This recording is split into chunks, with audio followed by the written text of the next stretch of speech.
There are so many things that we experience in everyday life that are ghetto. Now, by definition, the ghetto is a place, right? It's a place. It's a place of poverty and minority, or places that are overpopulated. That's what Wikipedia says. That's what my girl NDIRE said. But that's not the ghetto I'm talking about today. The ghetto I'm talking about today is the Urban Dictionary definition. And that is that, something that is ghetto is something that is or of poor condition. That's what I'm talking about today. So for me, right now, going to work is ghetto. Going to work right now is ghetto. I got a promotion recently, and in my new role, it has been more stressful than my previous role, and I actually missed the peace that I had in my previous role, making it a lot more ghetto. It's not even a job. The job itself is easy. That's not even the point. It's my leadership. So maybe my leadership is ghetto, not necessarily work. Either way, it's making work very ghetto right now for me. The other thing that's ghetto to me is figuring out what to feed these kids every day. Like, that's ghetto. Like, did y'all know when we had kids, we had to feed them every day? Like, every day. Do you know how hard it is to decide what to eat every day, let alone for myself, but for kids, like for a whole family? Like, that's ghetto. Sometimes I miss the days when I only had to figure it out for myself, just me. If I wanted cereal or Pop-Tart or some oodles and noodles for dinner, I could do that, and then I could just go to bed because I ain't had nobody else to worry about. Like, a whole ghetto experience. Moving is ghetto. Moving is ghetto, from packing up your house to getting moving trucks to paying all that money. Like, it's ghetto. And especially if you relocate, like, I'm talking move to another state, move away from what you know, move away from the people and the things that you know. A very ghetto experience altogether. Divorce is ghetto. That's ghetto. I'm a whole grown woman, like, up there, close to 40, not quite 35. Whole grown woman, and I still experience sadness from when my parents got a divorce when I was a teenager. Like, ghetto. Transition in itself is just ghetto, right? All around ghetto. Losing a job, having an end of friendship, having to, deal with altered health conditions and not knowing your body as you used to know it as before. Like, all very ghetto experiences that we deal with every day. But you want to know what's even more ghetto than all that other stuff? What's even more ghetto is losing somebody that you love.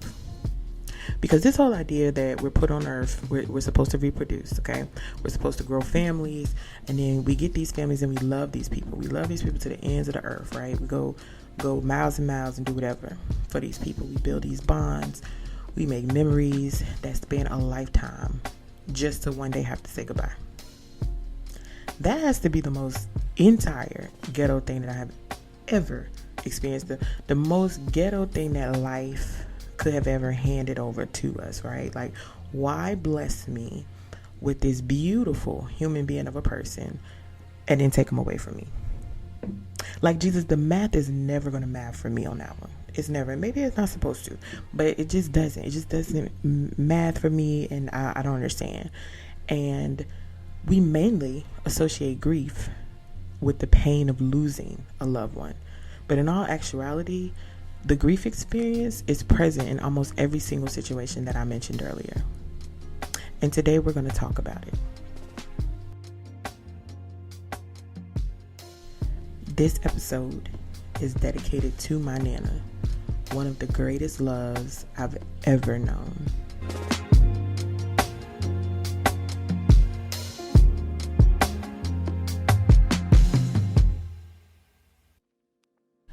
Welcome to the Breed Black Mom podcast, where moms of color can come to relax, relate, and release.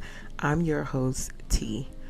What is up, my Breed Black mamas and my Breed Black listeners, also known as my BBMs and BBLs? Pause. We always got to pause there.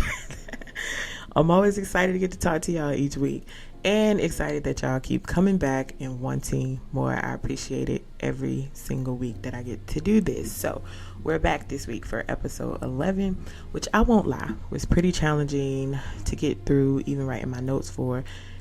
Triggered some pretty strong emotions for me, but got through it. Now we're here, and I can't wait to share more about this topic with you momentarily. But first, here's the part that y'all all knew was coming, and that is where I ask you to please make sure you are following Breathe Black Mom the podcast on Facebook, Instagram, YouTube, Apple Podcasts, and Spotify. Most importantly, don't forget to like, share, and subscribe to the podcast on whatever streaming platform you are listening through right now, and even the ones you aren't listening through right now. Because listen, we are in my birthday month. Happy March to everybody. It is my birthday month. And what I want for my birthday this year is nothing monetary. I don't want nothing from y'all but for y'all to listen and keep supporting. But I do need y'all help, because for my birthday, I want to reach my first goal of 100 subscribers and followers on each platform. So right now, I have surpassed that on Facebook. I think I have about 170, 180 followers on Facebook. Shout out to Facebook. But I'm a little over halfway there on Instagram, and I need more subscribers on each of the platforms that this is streaming on. So y'all help me out. Give me the greatest birthday gift you can give me by helping me get to my goal of 100. Make sure you're following each of the platforms as well as subscribing to them. I see the numbers. I have the numbers. Y'all listening. It's some of y'all listening who ain't never clicked none on them, but it's okay. I still love y'all, and I'm still glad that you're here. But I know you're listening, and I know you're hearing and you're participating, because I see the numbers on the analytics every single week. So click that follow and subscribe button. Come on, help me out. Give me the greatest birthday gift you can give me. Lastly, don't forget to leave a review. Tell the people if you're liking this or not. And I'm going to give you the cheat code if you're new here right quick. The people, that's me. That's T. I'm the people. I'm the one who wants and needs to know how you're liking the content and whether the support is there to be able to continue to do what I'm doing each and every week. So that's that. Do y'all big one. Give me a birthday gift, okay? Help me get to 100. Now, before we dive into this episode, we're leading off with another disclaimer, and that is simply that there's a reminder of safety in this space. All opinions and perspectives that are presented across the mic belong to the speaker, whether that is me or a guest. They're not intended to be used as judgment against others, nor are they intended to be fact for anybody else. Also, keep in mind for this episode, I am a licensed therapist. I'm just not your therapist. Please do your due diligence in seeking whatever help you need from professionals you trust and respect. The topic today is brought to you by my own personal experience and some of my professional experience and knowledge as well. Not seeking agreement, only an opportunity for conversation and an opportunity to create awareness. Today's episode might also be a bit heavy for some, and I encourage you to take a pause or do whatever is necessary to take care of yourself if you need it. Okay, y'all, deep breath. And let's talk about why grief is ghetto.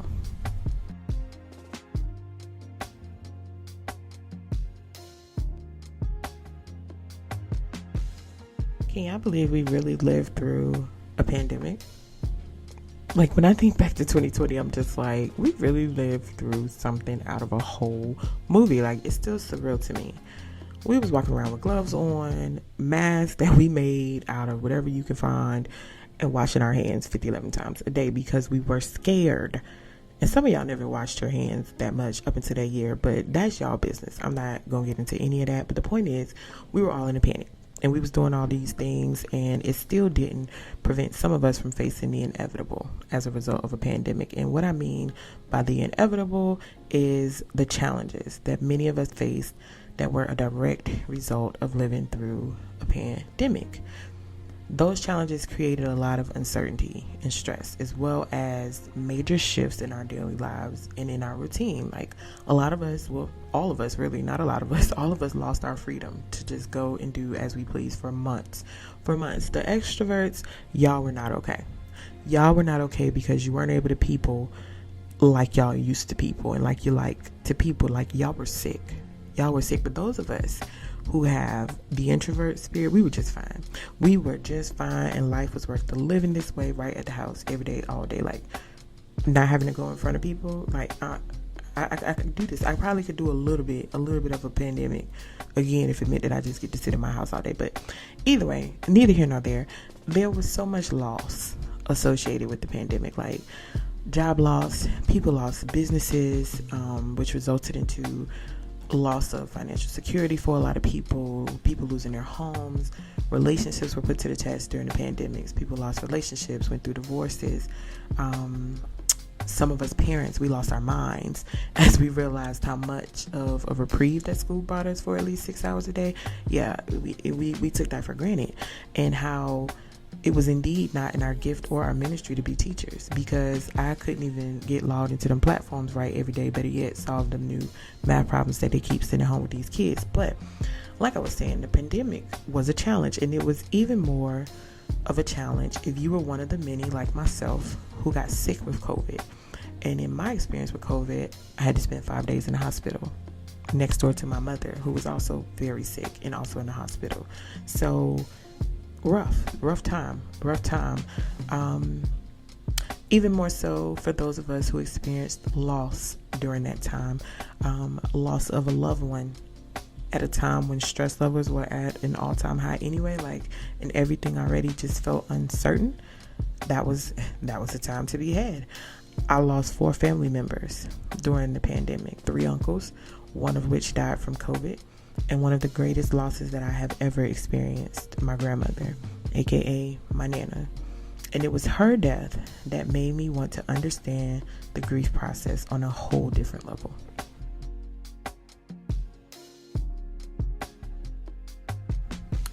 Grief is a healthy response to loss, but many of us have no concept of what grief is, or how naturally it occurs outside of death, or even what healthy grieving looks like. So think about it. Even today, if some of you logged in, or some of you saw the topic, you automatically was like, what is she about to be talking about? I'm not trying to be sad today, T. What you about to say? And that's the extent of what we know and what we believe grief to be, and that's sadness, and then not feeling sad anymore. That's the furthest thing from the truth. Grief is so much bigger. Grief is experienced so much greater around things that are not just death. There are so many misconceptions about grief, like what it is and what it's not. And y'all know why I'm here. I'm here to help us have a better understanding. I'm also here to help us learn more about grief and not drown ourselves in it. The simple definition of grief is that it is a response to any type of loss. That's the simple definition for you guys.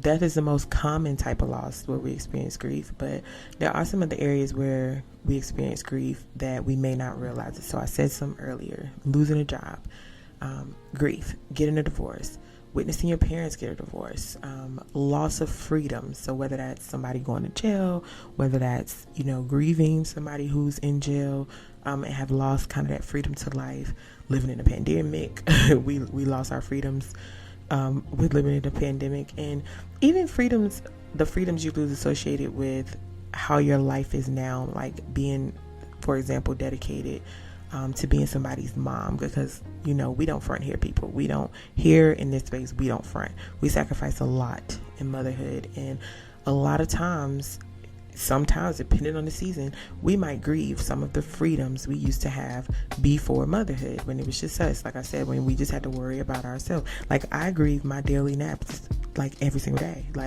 I was a napper. In college, my friends knew where to find me. She's in her room, she's taking a nap. Okay, I was a napper. I have not napped the same since my oldest child was born, is all I'm saying. I haven't napped the same since then. We also, as mothers, we grieve watching our kids grow up. I have a kid going to college in less than 2 years, and it is paining me. I'm grieving my little bitty baby with the tiny toes and the chubby baby rolls. I'm going through some serious, oh my God, she's gonna be an adult. I don't get those moments again. It's over, right? We grieve the loss of health, or the ability to do things with our bodies that we used to do that we can't do no more.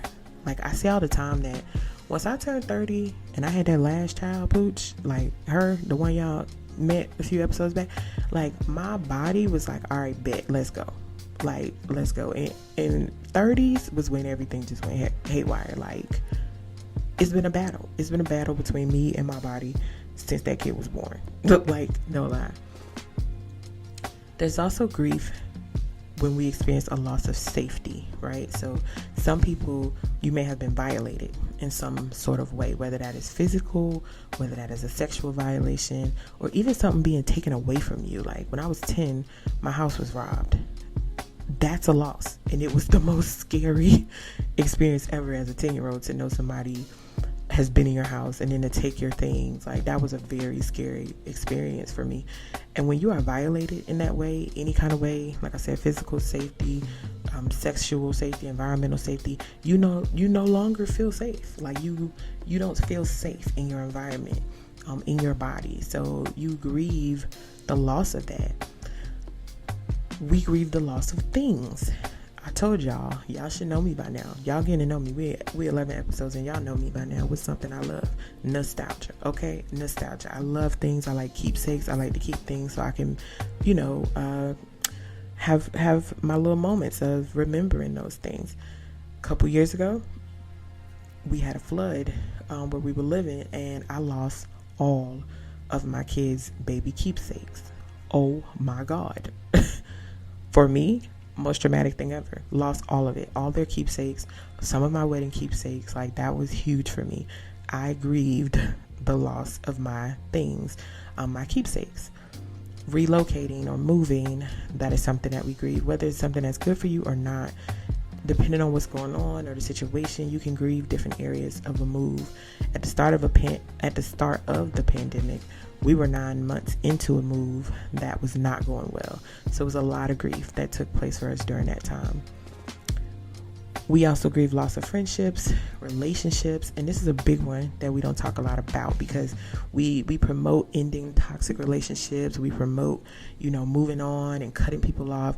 But what we don't acknowledge is that there's a lot of grief associated, and that comes along with that. It's not as simple as just saying bye, to long-term relationships and toxic relationships. Even if it was toxic, there is still grief associated with a goodbye. Then there's the capital G grief that many of us know very well. And that's the death or loss of a loved one, or even pets, because people grieve their pets too. That's a loved one. My grief in losing my grandmother started long before she actually died. I started grieving the moment that I noticed her health taking a decline, and that was years before we were even talking about her potentially dying. But just witnessing and watching her move a little slower than normal, and being able to get things done in her home, or seeing the condition of her home decline because she wasn't able to do and keep up with things like she used to. Listening to her every day, just forget the little details, the little nuances of her life. Things like, the year that she purchased her home, something she was very proud of but couldn't remember, or remembering if she paid a bill or not. Those are things that I started grieving early, like, hey, she's no longer who she used to be. I grieved the loss of who she was, and understanding that it was her time, or that her time with us was becoming shorter, I should say.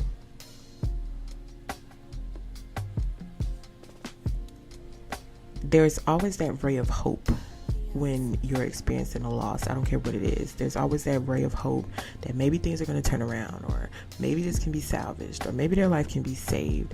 And I went through all of those motions with losing my grandmother. I went through all of those motions, the back and forth of, hey, maybe, maybe or maybe not, right? Until we got the news that we were all dreading, and that was that hospice was being called in. And hospice could mean anything from a couple days, a couple weeks to a couple years. It just means that, hey, death is imminent and it's coming, right?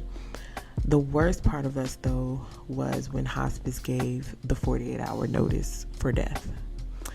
The thing about grief is it's one of those things that's traumatic for many of us. And if you remember a few episodes back, what I said about trauma causes you to remember even the minor details associated with those moments. Like, I still remember that day that they called it for my Nana, the day that they said maybe 48 hours, right?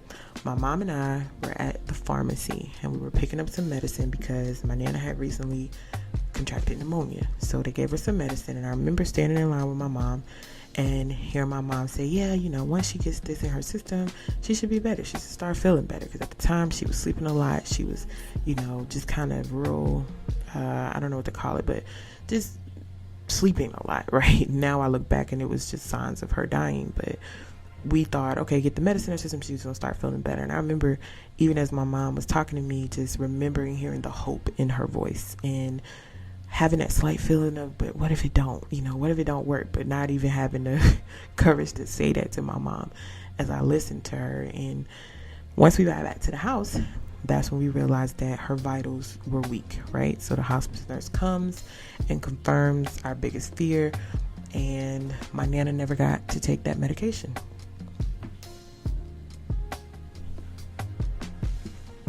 My Nana was a spunky little spicy woman who loved God and her family something serious.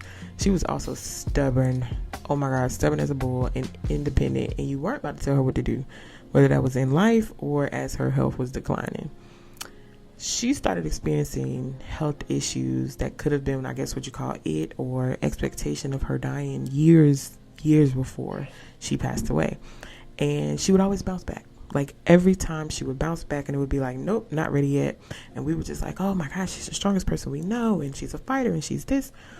And even when hospice said 48 hours, she held on like 5 more days after that, because what you weren't going to do is tell her how and when to die. Like you weren't going to do it. You don't tell her what to do. And she was going to do what she wanted to do. But I also believe that she was holding on because she just needed permission from us to go. Those 2 weeks that, we were dealing with this when hospice was first declared, she was surrounded by family and a lot of love in those last days. And I know in my heart of hearts, she didn't want to leave us as much as we didn't want her to go. But on March 1st, 2021, she closed her eyes on this side and she woke up in paradise.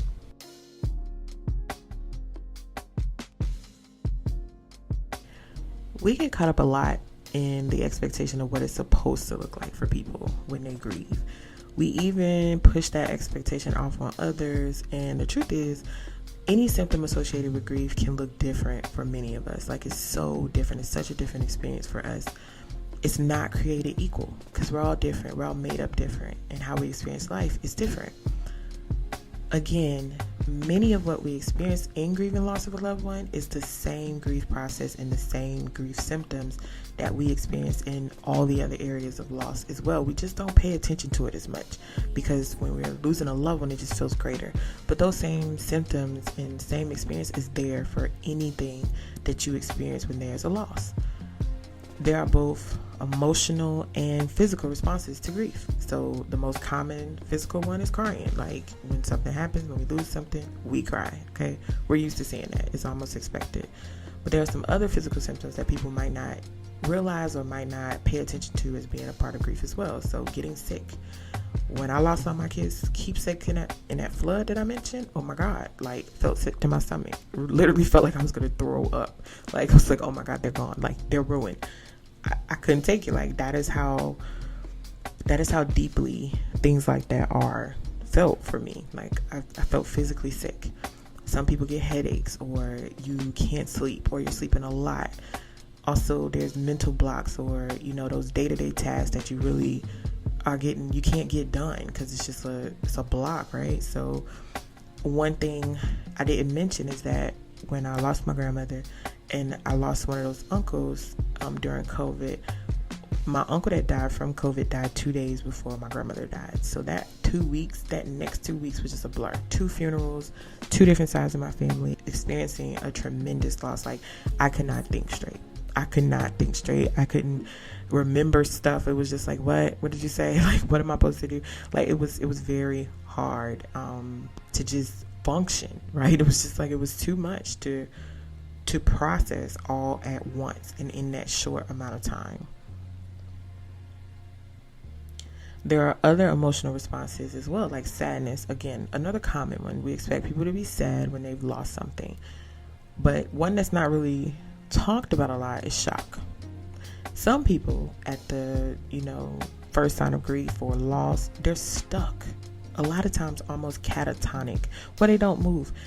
Again, one of the uncles that I lost in the pandemic, not the same one from COVID, my grandmother had a very catatonic response to his death. Like, literally no movement, no talking. It was like her body was in shock.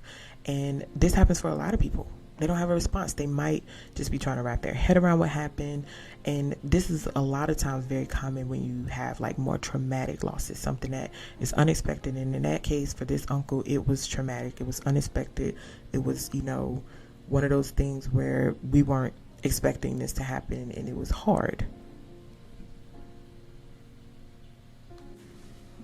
Another emotional response is guilt.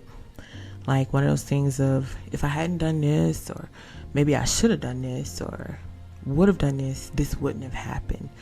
Very common emotional response to grief. Also anger. So being more irritable, snappy, lashing out at people. Emotional response to grief. Fear and anxiety. Having this unbearable feeling of what's next, or being afraid of what's next, or having very anxious behavior around the loss. It sometimes feels like trying to do damage control, if you will, in the effort to prevent it from happening again, or, just that uncertainty with what's next, or how did this happen.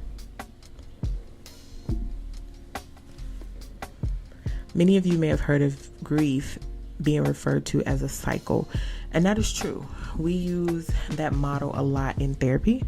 In terms of the grief cycle, there's denial, anger, bargaining. So what that means is, for those of us who may have like a spiritual background, like praying, okay, God, if you keep this family member, okay, God, if you don't let me lose my job, then I'll do this or I'll do that. So there's the bargaining part, there's depression, and then there's acceptance. So a lot of people may know this as a grief cycle. A lot of people may know this as the 5 stages of grief. Either way, it's a very common model of approaching grief. But one of the problems that I have with this model is that it can sometimes create a very false narrative or a myth that grief has a timeline or an end to when you should be over it. And a lot of people mistakenly believe that this is the way in which everybody should grieve, and that all people will go through these stages. And that's not necessarily true. The stages that are presented in this model, they're not meant to be linear. So if you do, if this is something you walk through with your therapist or something like that, just be mindful they're not linear. Some people may never experience one of the stages mentioned above. Like some people may not go through anger or bargaining. And some people may experience only 2, or some people 3. It can look very different, and it can be experienced very differently for each person. Personally, for me, as I've walked the grief journey more intimately the past few years, I've grown to be more aligned with, personally and professionally, the belief that there's not a cycle we must experience, but more so tasks that we must work through in order to help us better process the loss in a more healthy and realistic manner. This concept for me came from a psychologist by the name of William Warden, who suggested that 4 tasks must be accomplished for mourning to be, or the process of mourning to be completed, and that these 4 tasks would help our equilibrium in life or balance be reestablished.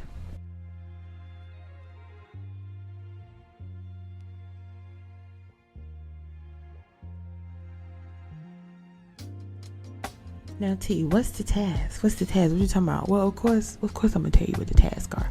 Of course, I'm gonna tell you what the tasks are, because that's why I'm here. So, task number 1 is to accept the reality of the loss. What does that mean? Simply coming to terms with the end. Acceptance here just means surrendering to your reality as it is now. That's what that means. So remember earlier we were talking about denial, which is a very normal part of the grief process. Like some denial, when you're experiencing grief, it serves a purpose because it helps us to slow down and absorb what is happening, right? But when we idle in denial and we stay there and we're just not willing to accept what's happening, that is the opposite of what this task wants us to do, and that is the opposite of acceptance. Therefore, we have to acknowledge loss and not pretend that it didn't happen or is going to happen. We don't like to talk about stuff, y'all, and we got to free ourselves from that. We can't accept or heal from anything that we won't acknowledge or we won't face. A lot of times the reason why we fear talking about it is because it makes it real. And that's valid. That's valid because it does make it real, but it also offers an opportunity to open ourselves up to the healing process, right?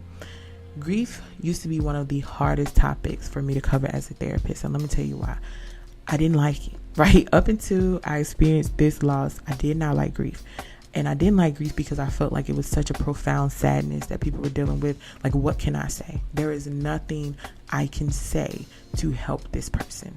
And that's still true. But guess what? That's okay. Like, that's okay. And that's what I was learning. So I never used to like grief.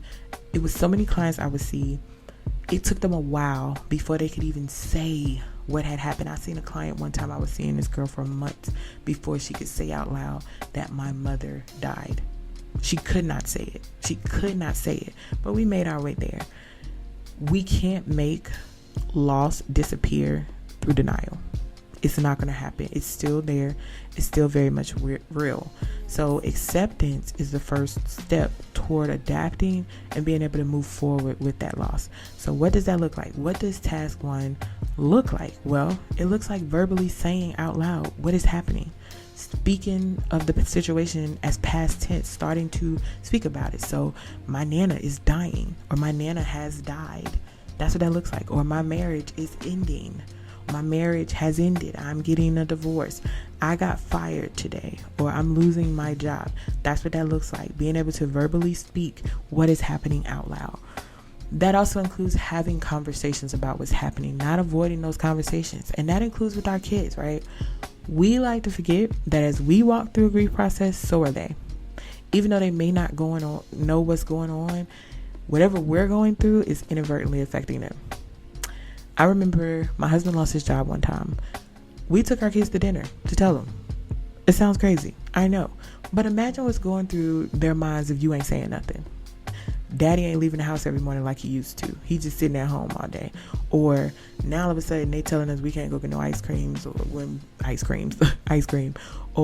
when we at the store I can't buy a toy, but they don't know that it's because we no longer have a 2-income household.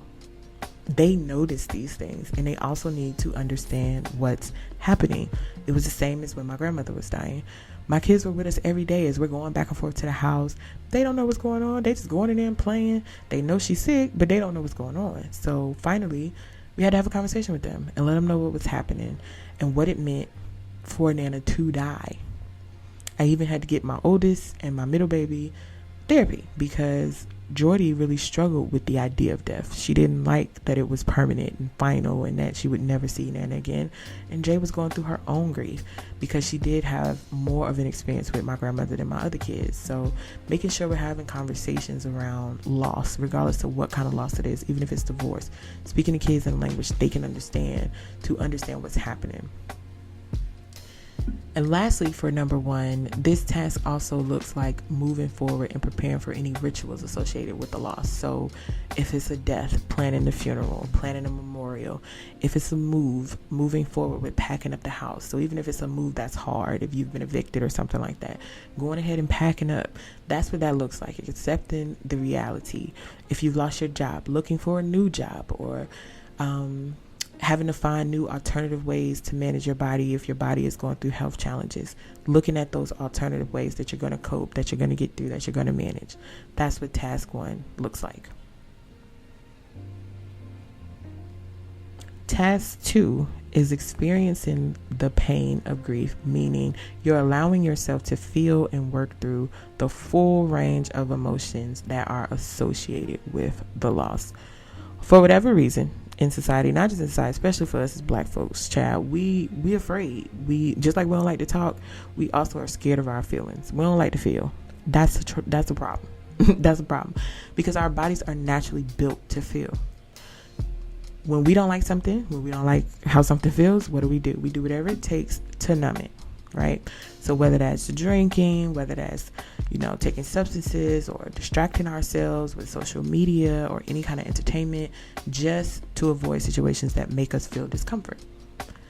I won't lie. I did the same thing. I did the same thing as my grandmother was dying. Y'all already know I have anxiety. She got bad nerves. Remember that? And although I was present, I wanted to avoid all the situations that were sending the signal that the time was almost there. Like I made it known that I did not want to be there when she took her last breath. But even in moments where things would shift, or, you know, those who've been with someone who's dying, you know what I mean? Like certain signs and things would present that show that we're getting closer. Oh my God, it would send me into a tailspin. Now, truth moment. I got some family who like to, you know, they like to divulge in, you know, extracurricular activities. And I was having some serious anxiety, y'all. And one of my cousins said, you need to calm down. Like, you need to, you need to get some of what we doing in order to calm down. And I was desperate. I was desperate in that moment. I did want to calm down because my nerves was all over the place. My emotions all up and down.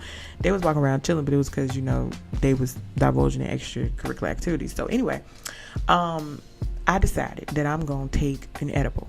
Okay. Yes. We're truth here. We're real here. I am not a perfect Patty, as some of you guys may believe. And I wanted to calm down. So I took this edible. And I'll never do that again, is the point. I will never do that again because I thought I was going to go on to glory with my Nana the way I felt. It was horrible. It was horrible. I was so high I couldn't get down. I don't know how y'all do it. There wasn't no staircase. It wasn't no exit sign. There was no way to get out of it. Okay. I will never go up there again. I will never go up again. My point is that we can't avoid, guys. We can't avoid, because avoidance in any capacity when we are experiencing pain only compounds it, only makes it worse. We get on this avoidance roller coaster where we just want to avoid all the things associated with the loss, and it will provide us some temporary relief. Like, I was up there in the sky, it was temporary, but while I was up there, I was still panicking. I was still panicking and trying to get down. Like, it didn't work. Like, it didn't work for me, but there was some temporary release, and for some of you, temporary relief. But then when it shows up again, when you're presented with that thing again, you're right back at the beginning. Those big feelings, those big emotions that you don't know how to handle, they're still there. The only way to get through grief is to feel your way through grief. Every single emotion that's associated with it. What this stage looks like, or this task looks like, is acknowledging all the feelings that are present, right? That includes feelings that you might be uncomfortable with having, like anger or fear or even relief. Some people feel relief with loss. It might be painful, but necessary, right? There are caregivers who are taking care of family members, doing what's necessary, you know, carrying that torch, but they're also exhausted. So when that family member is gone, they may feel relief, or there are families of people who are suffering. So whether they're suffering through drug addiction and you're worried about them every single day of the week, or they have cancer and you're watching them go through these painful treatments and painful therapies, there may be some relief that comes with that grief, that you no longer have to see that loved one in pain, right? Processing those feelings is important to this task. And whether you have to process that with a professional or a trusted friend or family member, processing it is the part that's important. You might have to process it in other ways that don't require words. Like, some of us express ourselves better by journaling, by writing, by drawing, by watching videos or listening to music. However you do it, it's important that you do it, right? Also, parents, checking in with your littles as they're feeling their way through grief. I was so caught up in my own experience of grief when I lost my grandmother that I had not stopped to even think about the fact that my children were going through a great loss, especially my oldest. I really was kind of selfishly lost in my own stuff. Like, I wasn't thinking about the fact that she spent a lot of time with her and around her. She was washing dishes one day, tears just running down her eyes, and I'm like, what's wrong? And she just broke. She was like, I miss Nana. Like, I'm sad that she died. And then of course I lost it too.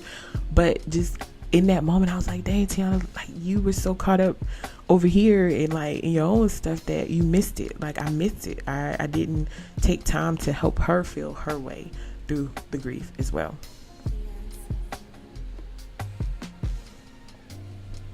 Task number 3 is adjusting to your new environment. So life is not the same no more, right? Life is not the same now that you lost your job. Life is not the same now that your marriage has ended, or your friend has moved away, or your loved one has died. It's not the same anymore. And it may feel at times like, if we're talking about the loss of a loved one, it may feel like you're betraying your loved one if you decide to move on with your life, or if you go on with life, or something like, pursuing a different career choice. You may feel like pursuing another way in your career is betraying the dream that you were originally committed to. Or that if you get closer to another friend when you move away, it's betraying the friend that you left back home. Like, that kind of reasoning that we do with ourselves, it can leave you stuck in a vicious cycle. In this task, the whole goal of this task is for you to learn how to adjust and adapt to your new normal, which just simply means readjusting what you do or how you do the things that you used to do without that particular situation present, whether it's a loved one, whether it's a job, whether it's a friend. Adapting to a new normal doesn't mean you forget. It doesn't mean it's any less painful. It just means the reality is life is going to go on. Not life has to go on like, okay, girl, you gotta get over it. Life gotta go on. No, life is still lifing. So we have to adjust and adapt to this new normal. What that looks like an internal, an external, and a spiritual adjustment, right? That can be anything from learning new skills. So, okay, the partner is gone now. Now I gotta pay the bills. I don't know how to pay a bill. Learn how to pay the bills, right? I don't know how to cook. Learning how to cook. The partner's gone now. I gotta be a single parent. Okay, that's adjusting. That takes adjustment. That's a whole internal, external adjustment, right? If you've lost some things due to your health, lost limbs or things like that, like learning how to accept that reality and now readjust to my new environment. It also may look like re-identifying who you are as a result of this loss.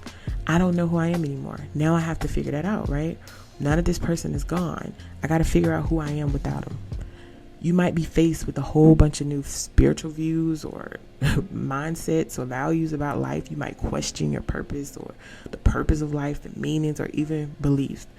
My grandmother's death had me questioning everything that I thought I knew. Like, I had questions. I had a lot more questions than I ever had before. Like, I wanted to know more. I needed to know more. I had like this desperation to know more. I had a serious longing to know whether she was near me, if I was going to see her again for real, like, or that was something people was just saying. Like, it was a desperation for the next few months. Like, I was desperate to know I am going to experience her again. It also forced me to develop new ways to cope and new ways to deal with things, because she was a huge source of comfort for me. Even in the days when she was sick, even in the days when, she wasn't talking or herself anymore, her presence alone was just comforting to me. So I had to find new ways to cope and new ways to deal with things. It was an adjustment. I still long for the days of being in her presence just because it brought me peace, but I had to find other ways. Task number 4 is reestablishing and reinvesting in that new reality. What that means is finding an appropriate and ongoing connection with the loss. I know we hear the cliche a lot of, they will always be with you. As much as that is not comforting in the moment, because it's not, stop saying that to people. It's true though. It's not comforting in the moment, but it's true. Why? Because whether it's a marriage that ended, whether it's a relocation or a loss of a job or a loss of health, the memory of what was, is, and will always still be there. People cannot take your memories. They can't. They belong to you. I think that's why I'm such a nostalgic person. You can never take that from me. In the terms of losing a loved one, that joy, that warmth, those experiences that you had with that person will always be there. Will always be there. So what this task is challenging us to do is, rather than focus so much on the loss, try to take or think of the time you had with them as a gift, right? Focusing more on what you received rather than what you lost. Even if it was a job, focusing more on what you gained from that experience rather than what you lost. I heard on the talk show once that grief that remains is unexpressed love. Grief that remains is all the love we didn't get to share with the lost person, regardless to what age they left us. Grief that remains is the hope of what we didn't get to experience or what we desire as part of what was lost. What task 4 can look like is allowing the thoughts and memories of a loved one or whatever it is that you lost while engaging in the things and reminders that bring you pleasure about it, right? So for example, I have a playlist of my grandmother's favorite songs. We were playing these songs for her while she transitioned, so we made a playlist so she could listen to it every day. I listen to that playlist often, especially when I'm in a place of missing her. I listen to that because it reminds me of her. It puts me in a place of memories and, kind of flashing back to who she was and what she loved. For some of you, that might mean looking over pictures or watching videos, or, those of you, again, who might be going through divorce with kids, sharing the happier memories with the kids, keeping those wedding photos and letting your kids see a time in your life where there was joy and there was happiness that was associated with the marriage. These things might be painful and may seem very hard to do initially, but it does help in remembering the joy the person or the experience brought to your life, using those cherished memories or moments as a source of joy or a source of strength to get you through what you're going through. Again, I want to reiterate that these tasks don't suggest that you must achieve something or somehow successfully complete or accomplish grief. That's not true. These tasks are just giving a more practical approach for working through your grief. So keep in mind that they're not meant to be linear. You're not supposed to go through them in order, or sometimes you move back and forth between the tasks at any given time, or, it just depends. And they have no timeline for completion. It may take 2 years to 10 years to get through working through grief. It just depends on you, your situation, and your experience. Now, I know y'all might be like, T, all that sounds well and dandy, but it don't feel that easy. And you are correct. It's not. These things are so much easier said than done. Trust me, as somebody who's experienced it and help other people work through it. It's so much easier said and written in black and white than it is to do. In fact, all of these tasks equally come with complications that make the process a bit more challenging for some of us. So, for example, the mechanism in which we lost something. So if we were fired versus the business closing and it was a big layoff, that's different. Being fired is a bit more traumatic. So the mechanism of how we lost our job may be a bit more difficult to cope with. If your marriage ended through infidelity versus just irreconcilable differences, that's hard because it's a different level of emotion that comes with that, right? When you're fully conscious, fully aware, taking charge of your body, being proactive about your health, and then you turn around and it declines out of nowhere, or you're being diagnosed with something that feels unfair. That is hard, right? A loved one dying tragically or suddenly makes this harder. Also, the significance of the relationship with the person that we don't like to talk about. Everybody might not have loved and adored the person that you loved and adored as much as you did. That is a hard concept for people to understand and accept. Everybody's relationship with that person ain't like yours. So because they're grieving differently from you, it may make it harder for you through the grief process, because they ain't showing undeniable love, and they ain't all distraught and falling all over casket and just they can't go on. It might be a relief that person may have violated that person in some way or hurt that person very deeply. So the significance of that relationship is not the same, and that's something we have to accept, and also accept as a complication to grief. Another way it gets complicated is we might feel stuck. Might not know what to do with the feelings. I hear you, T. I hear you. I heard all the people. I don't know what to do. I'm stuck. I don't know how to move forward. I no longer want to live. I'm holding on to this guilt. I'm feeling depressed. I'm no longer enjoying things I normally would. This is what we consider complicated grief, okay? This is a type of grief that's prolonged. It's so intense that it's interfering with your daily life function. And y'all know what happened when it interferes with your daily life function. That means we got a diagnosis, right? But you can't sleep. You can't eat. You can't work. You don't enjoy the things you used to enjoy before the loss. This is the type of grief that requires help, okay? If you are experiencing grief on this level, I don't care what it is. If you lost your job, if you lost your family, if you lost, a loved one, you need to seek help of a mental health professional to help you get through this. Staying stuck is not how we work through grief, and we'll talk about that in a second. But if you are here, you need to seek help, okay? Another complication in grief is avoidance, like we talked about earlier, denying and distracting, yourself from it. Numbing feelings with medications or substances, that is an artificial way to cope through things. Like, some people do need calming agents as a way to get through grief, especially when you experience a sudden or tragic grief. I've known people to have Valium or things like that because they just can't, they cannot process what just happened, and that's okay. But keep in mind, that is temporary release or relief. And it's also a false sense of being calm. As soon as you remove whatever that thing is that's helping you cope, whether it's wine, whether it's beer, whether it's marijuana or Valium or whatever, that pain will hit you just as great as it did when it happened. Okay? It is natural for us to experience pain. Like, we're supposed to experience pain. What is unnatural for us is to suppress pain. I want you to think about a soda bottle for a moment. It has all the acidic gases and all the things that make up soda, right? And the way that it is designed in that bottle, it is meant for the pressure in that bottle to be released once you release that seal. If I shake that bottle and I agitate that bottle over and over and over and over and over again, but I don't ever release the top, the pressure just continues to build. It continues to build, and I'm shaking, or the can or the bottle, whatever. I'm just shaking. Once I finally release that top, it explodes.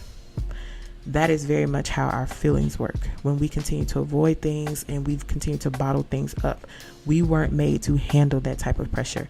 We're supposed to release our feelings. So when you pop the cap, we explode. And that is why we have to not avoid, deny, or distract ourselves from grief and loss. Lastly, what makes grief complicated is division. It can create a lot of division in families and relationships when we experience loss. Loss complicates so many things, and it's a breeding ground for confusion and division in families, especially Black families. I don't know why funerals and weddings just create so much chaos in family. My personal opinion of that is that we're not having necessary conversations. We're not talking about things, and a lot of times the loved ones that were there and now they're gone and now it's crazy were the buffer. They were the liaison. They were the people who were keeping the stuff kind of not talked about, right, between the issues. And now that they're gone, we don't know how to proceed, and we don't know how to have relationships past those people's being gone, right? That's just a sign that there's some healing. There's some conversations that need to take place. That's just my opinion, right? My mother's side of the family has experienced tremendous amounts of loss. Tremendous. Just to put things in perspective, when my grandmother died, she buried 6 of her 9 children prior to her passing away. 6 of her 9 children. Y'all know how it go. We're not supposed to bury children. They're supposed to bury us. She buried 6 of them before she even died. It was 14 of her and her siblings.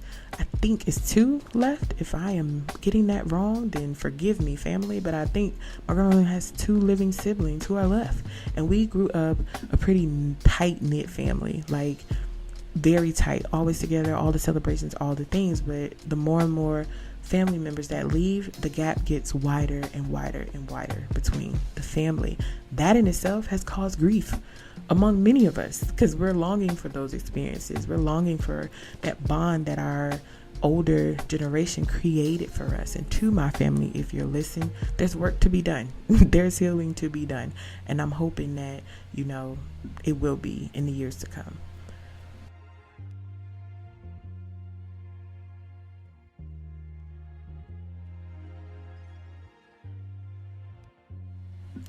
Losing my Nana was the greatest loss I've ever experienced. Not to minimize the loss of any of my other loved ones, because they were all hard and they are all equally missed. But due to the nature of the relationship I had with my grandmother, her death changed everything for me. It changed everything about my life moving forward, and it forced me to come to terms with unresolved things in myself I could no longer use her to escape from. It helped me to mother with greater intention. It caused me to want to tolerate less and live more. It even caused me to question things that I used to think mattered or I felt were most important in my life. One of those being, like, I remember, again, I've said on other podcasts, like, what is success? Like, we define success differently. And I know society puts this whole, you got to buy a house, you got to do this, you got to do that. Like, none of that stuff mattered to me anymore when she left. Like, none of it, right? I didn't care about any of that. I thought that stuff mattered. But when you lose someone that great, you realize none of that stuff matters. For me, it became a matter of, I want to spend and give my kids the most of me. I want quality time. I want experience with them. That was the priority for me. One thing my grandmother left me with was a plethora of memories. So many that I have enough to hang on that's going to last me through this lifetime. And that was what was important to me when she left. I want my kids to have that same thing. To heck with these large Christmases and spending thousands of dollars that don't mean nothing. Right now for Christmas every year we travel.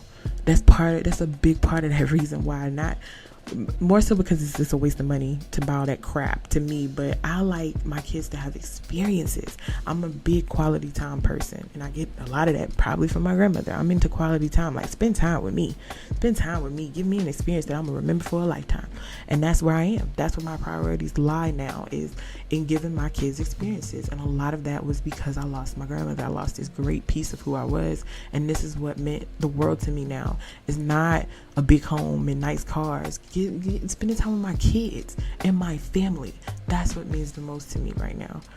And that's what I want my kids to know and feel. Like, when I'm gone, there's not a home, a car, or any amount of money that will replace my memory for them. And none of that could replace my memory for my grandmother. And I know we put all this big emphasis on that stuff, but I don't care about none of that. My grandmother could have left me millions of dollars, and I still would have just wanted her.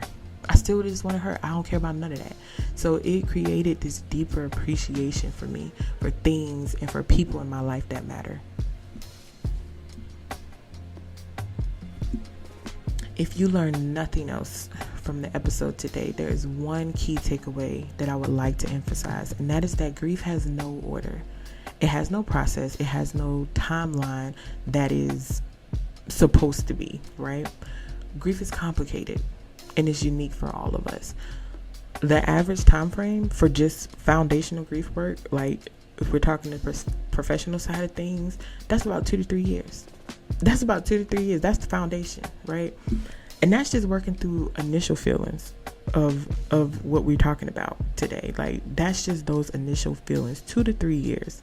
So give yourself some time and give yourself some grace. While accepting loss becomes easier over time, grief is something that you're going to carry with you forever. Now, I want you to imagine for a second a box. Regular box. Just picture a box, okay? In your head, a box. Now, imagine there's a ball inside of this box, and that ball is the same size of the box. So it's barely fitting inside that box, right? So here we have a box. Here we have a ball inside, and the ball is so big it is taking up every inch, every space of that box. The box represents you. The ball is grief. When we first experience loss, that ball takes up so much space in our life that it is hitting every pain receptor, every ounce of our life it touches. And it touches it all the time and constantly, and every day hurts because the grief is so big. As time goes on, that ball never leaves. It just gets smaller. So instead of hitting the pain receptors every day, all the time, it's just every now and then.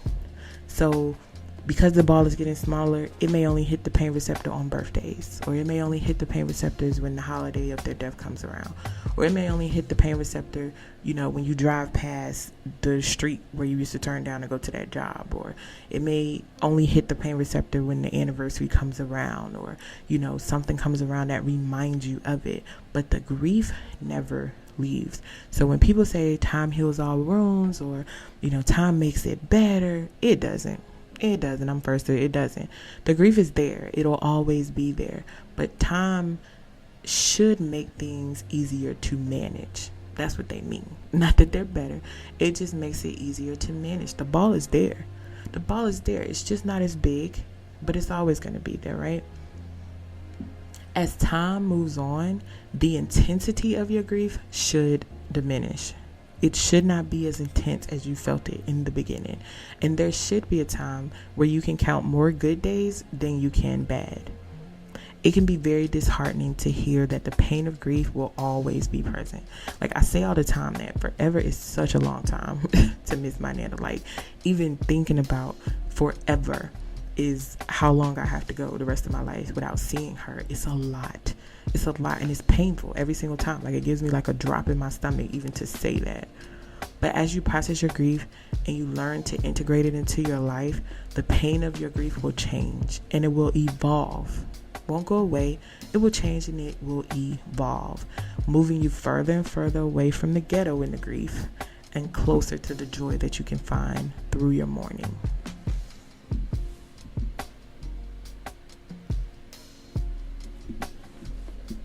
To my Nana, I miss you every moment of every day, and that will never change.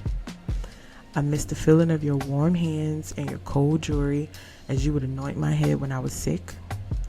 I miss the aroma of your sweet potato pies, your cornbread, your mac and cheese, and the most perfect fluffy eggs that anybody could make. I miss hearing you fuss and bicker with us about everything that you didn't agree with. I miss the smell of your perfumes that you mixed together and create a scent that was only unique to you. I missed you blasting your quartet music and clapping and singing along very loud. I missed the road trips to Jersey, the family reunions in your backyard, and the stories you share while looking at family photo albums. I miss you being the first one to call on my birthday. I miss just sitting and being in your presence, where I always found peace and comfort on any given day. Thank you for seeing me, thank you for teaching me, and thank you for showing me a pure and unconditional love that I get to cherish for the rest of my life. Because of you, I know the love of God, I value the importance of family, and I cherish each moment of each day that I got to see you. You left a mark, and you left a legacy, and you will forever live on in my heart. I love you, and I miss you. Your girl, T.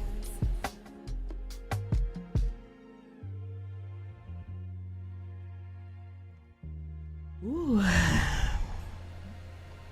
Once again, we all might need to stop for a second and take a deep breath, y'all.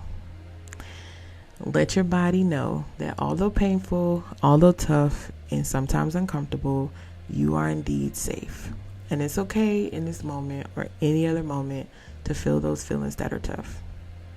If you are grieving and you are feeling that it has become too much at times to bear, please reach out to any of your local mental health resources in your area for help.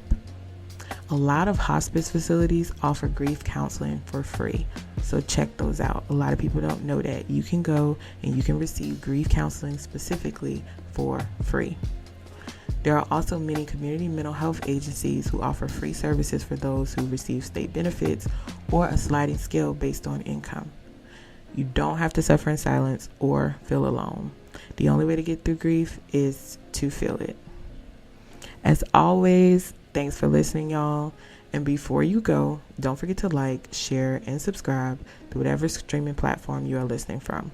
Make sure you follow Breathe Black Mama Podcast on Facebook, Instagram, and YouTube for announcements and show updates. And lastly, don't forget to leave a review. Tell the people if you're liking this or not. The people might think grief is ghetto, but I'm here and I'm listening. It's my birthday next week, y'all. So don't forget what I wanted as a gift. We got 1 or 2 weeks to make it happen. 100 followers on all platforms. I'll talk to y'all soon. Until then, just breathe.